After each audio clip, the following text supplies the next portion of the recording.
तो जैसा कि आप यहाँ पर देख रहे हैं, ये पावर पॉइंट का यूज़र इंटरफेस है और पहली बार जब आप पावर पॉइंट ओपन करेंगे तो आपको कुछ इस तरीके का व्यू दिखाई देगा।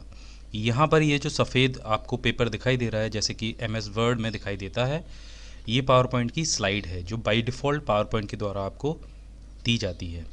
इन स्लाइड्स का एक प्रीव्यू आपको यहाँ साइड में भी दिखाया जाता है और ये जो ऊपर वाला हिस्सा है ये सेम MS वर्ड और एक्सेल की तरह ही यहाँ पर काफ़ी सारे ऑप्शन दिए गए हैं।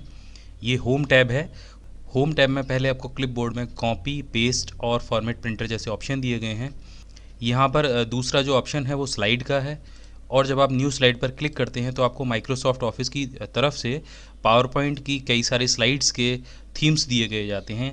यानी ये वो थीम्स हैं जिन पर आप सीधे सीधे एडिटिंग कर कोई भी स्लाइड बना सकते हैं। इसके बाद लेआउट का ऑप्शन दिया गया है और ये बिल्कुल न्यू स्लाइड की तरह ही है। यहाँ पर भी आपको करीब 9 तरीके के लेआउट यहाँ पर मिल जाएंगे जो कि बिल्कुल न्यू स्लाइड की तरह ही दिए गए हैं।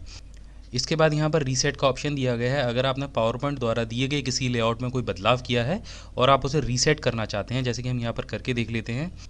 ये जो टेक्स्ट बॉक्स है इसे हम अलग उठा के रख लेते हैं और हम चाहते हैं ये पूर्व स्थिति में चला जाए, तो आप सिर्फ रीसेट के बटन को क्लिक करेंगे और जो स्लाइड है वो अपनी पुरानी स्थिति में चली जाएगी।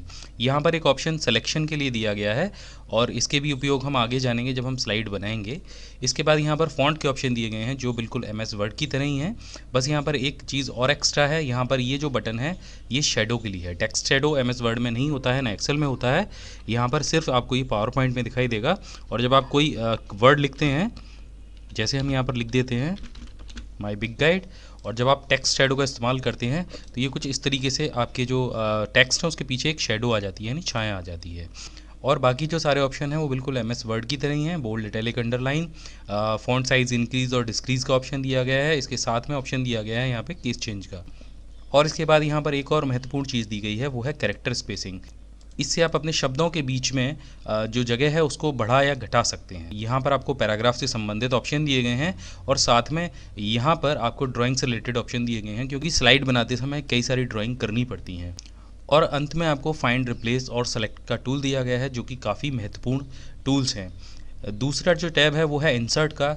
इंसर्ट के टैब से आप कोई भी पिक्चर, स्क्रीनशॉट्स और शेप्स, स्मार्ट आर्ट और वर्ड आर्ट, ऐसी सारी चीज़ों को अपनी स्लाइड शो में इंसर्ट करा सकते हैं। साथ ही यहाँ पर जो सबसे हटके जो चीज़ है वो है वीडियो और ऑडियो।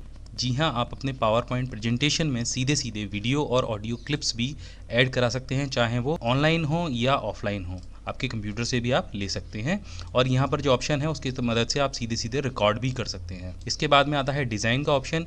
यहाँ पर बाय डिफ़ॉल्ट माइक्रोसॉफ्ट ऑफिस की तरफ से आपको कई सारे जो डिज़ाइंस हैं आपकी स्लाइड्स के लिए वो दिए गए हैं। आप किसी पर भी क्लिक करके सीधे सीधे वो डिज़ाइन अपनी स्लाइड पर अप्लाई कर सकते हैं। इसके बाद में यहाँ पर स्लाइड साइज़ का ऑप्शन दिया गया है। अगर आपका जो मॉनिटर है वो स्टैंडर्ड है तो आप ऊपर वाले साइज़ को सिलेक्ट कर सकते हैं, और अगर आप वाइड स्क्रीन मॉनिटर का इस्तेमाल करते हैं तो आप नीचे जो वाइड स्क्रीन साइज़ है उसको इस्तेमाल कर सकते हैं। यहाँ पर फॉर्मेट बैकग्राउंड का ऑप्शन दिया गया है जिसकी मदद से आप अपने बैकग्राउंड को सीधे सीधे फिल कर सकते हैं और सभी स्लाइड्स पर एक साथ अप्लाई कर सकते हैं। और यहाँ पर जो अगला टैब दिया गया है वो ट्रांजिशंस, और इस टैब की मदद से आप एक स्लाइड से दूसरी स्लाइड पर जाने वाले एनिमेशंस को कंट्रोल कर सकते हैं या उन पर एनिमेशन लगा सकते हैं।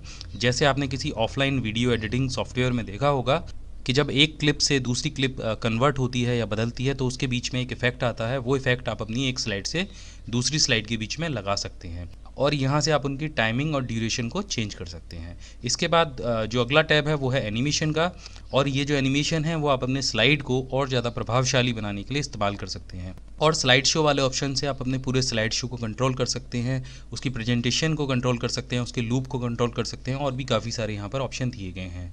और रिव्यू टैब में आपको ऑप्शन मिलते हैं स्पेलिंग चेकर के, रिसर्च के, ट्रांसलेट के, लैंग्वेजेस के। उसके बाद में आपको यहाँ पर कमेंट्स का ऑप्शन मिलता है और इसके बाद में आपको यहाँ पर ऑप्शन मिलता है कंपेयर कराने का।